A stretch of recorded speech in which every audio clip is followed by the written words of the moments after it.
Thank you. All right, so great. Hello, guys. My name is Amani Tolin. I'm a senior marine environmental science major from West Bloomfield, Michigan. Today, I'm going to be talking about my project called Evaluating the Impacts of Water Quality and Interspecific Interactions on the Larval Recruitment of Eastern Oysters, Crassostrea virginica, in the Hampton River. And this project was completed with help from my advisors, Dr. Suker and Dr. Dash. So Eastern oysters, Crassostrea virginica, they are keystone species in the Chesapeake Bay. They provide a lot of different ecosystem goods and services to the bay, such as being an ecosystem engineer. The oyster shells that make up oyster reefs, they provide a lot of physical structure for the reefs. And those oyster reefs as well, they can provide habitat for a lot of different organisms in the estuary, such as crustaceans, other mussels, as well as juvenile fishes. And the oysters themselves, they can provide food for different predators such as blue crabs. And the suspension feeding capabilities of these oysters can also improve the water quality of the water column that they're living in as they are filtering out phytoplankton and sediments. And Eastern oysters, they rely on a lot of different environmental cues that promote their spawning.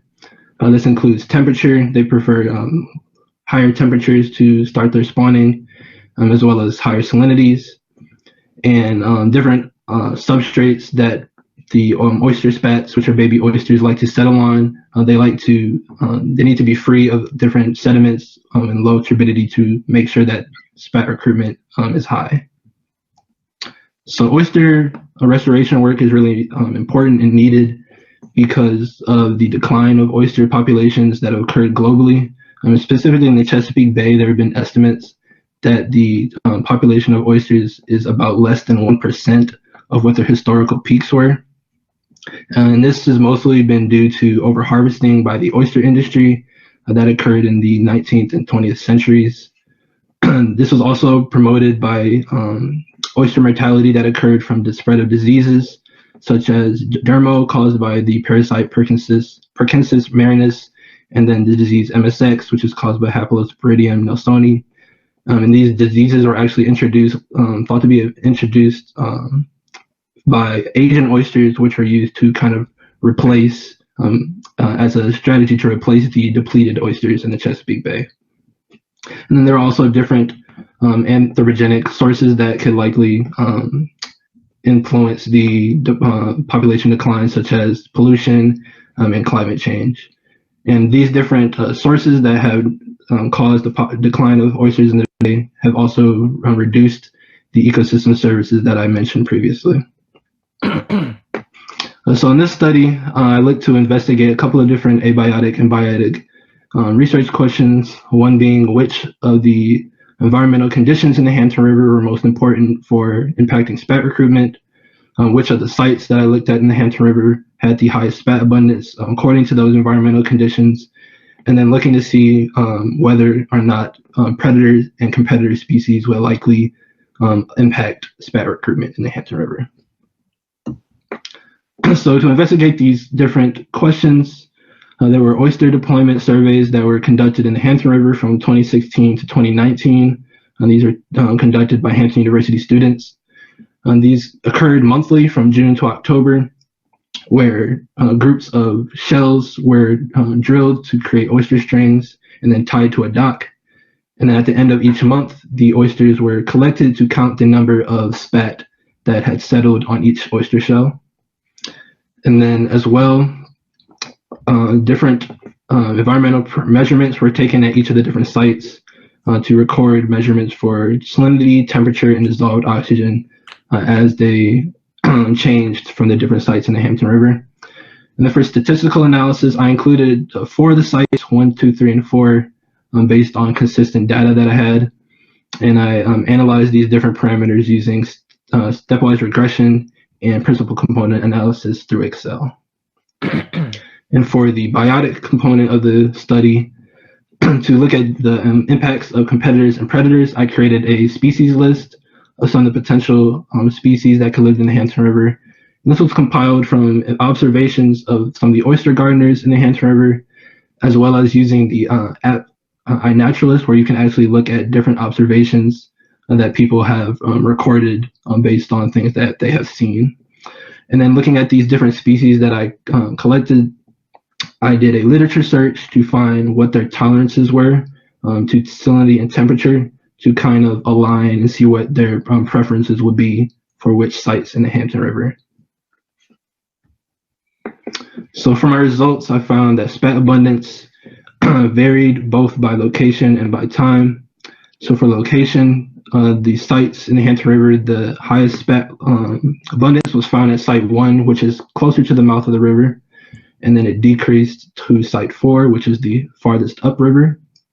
And then for time, I found that there was peaks in spat abundance during the summer. There was the highest spat abundance average mostly in August, and then after August, spat abundance would start to decrease towards October. So for the environmental parameters, I also found variations across the Hampton River. So salinity increased from the site 4, which is the most upriver, to site 1. So that site 1 had the highest salinities, as well as site 2. They're both at the mouth of the river. And then as well as the other environmental parameters for temperature and oxygen. Temperature and oxygen had a kind of opposite relationship than salinity, so that temperature and oxygen decreased from the site 4 that was most upriver down to site 1, which is the most close to the mouth of the river. And then looking at the different impacts of these environmental parameters and how they affected spat abundance, I found that using my principal component analysis, that there were 2 principal components that could explain about 80% of the variability in oyster spat abundance. And for the different parameters, average salinity had a positive relationship with both principal component 1 and principal component 2, while temperature only really had a strong relationship with principal component 1, and average dissolved oxygen had a relationship with principal component 2, but it was not as strong as the other 2. And as well as my stepwise regression, as I eliminated the least significant parameters, it also indicated that salinity was the most significant factor. So for the biotic component of the study, some of the common predator and competitor species of oysters include, for predators, the Atlantic blue crab, the eastern oyster drill, and the Atlantic mud crab, all of which will either pry open oysters or drill into them to eat them. And then some of the common competitor species include sea grapes, barnacles, and boring sponge, which will tend to cover the substrate so that oyster spat cannot settle. And for the tolerance ranges that I found for each of these species, I created these models for each of these species showing that in the middle, the center circles show the most optimal preference for each species for temperature and salinity. And then the outside smaller circles show the minimum and maximum range.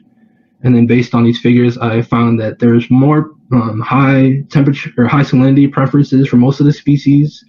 And then most of the species also preferred lower temperatures. And based on the information that was provided for the different sites in the Hampton River, high salinity would both be found at the mouth of the river, and low temperature would also be found at the mouth of the river. So most of the predator and competitor species would prefer to be living around in the mouth of the river. So overall, this information allowed me to make the conclusions that salinity was the most significant factor of spat abundance across the different sites in the Hampton River. This is mostly due to because of the physiological stress that salinity can cause on eastern oysters. Low salinity tends to make eastern oysters have to redirect more of their energy to performing osmoregulation rather than directing that energy to their own growth.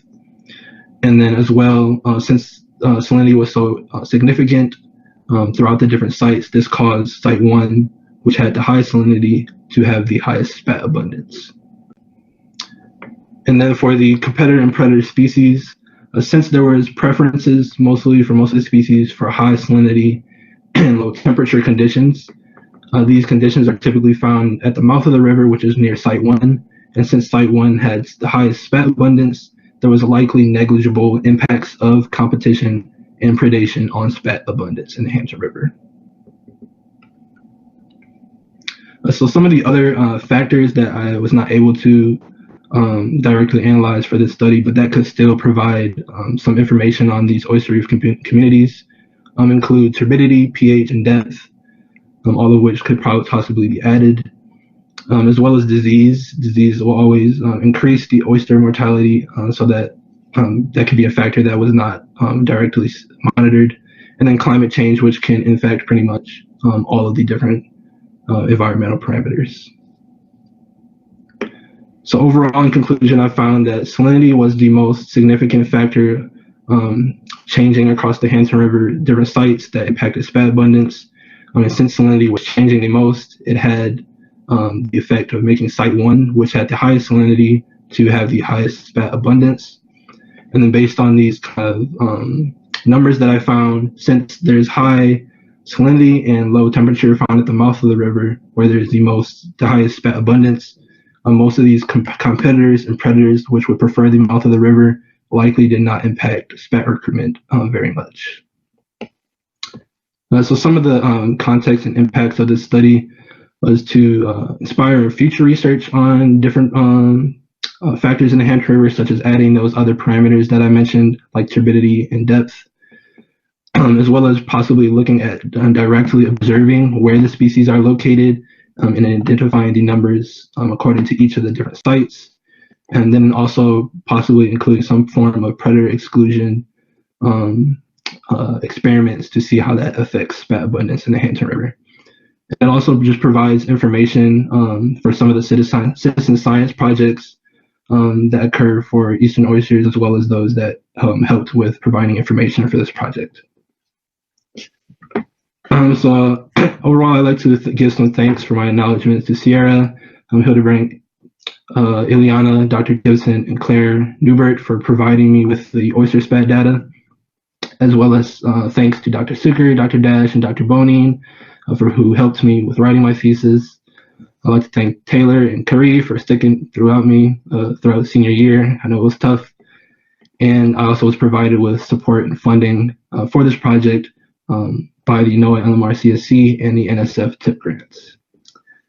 And that is all I have. Thank you very much, Amani. Congratulations. This was a really nice presentation.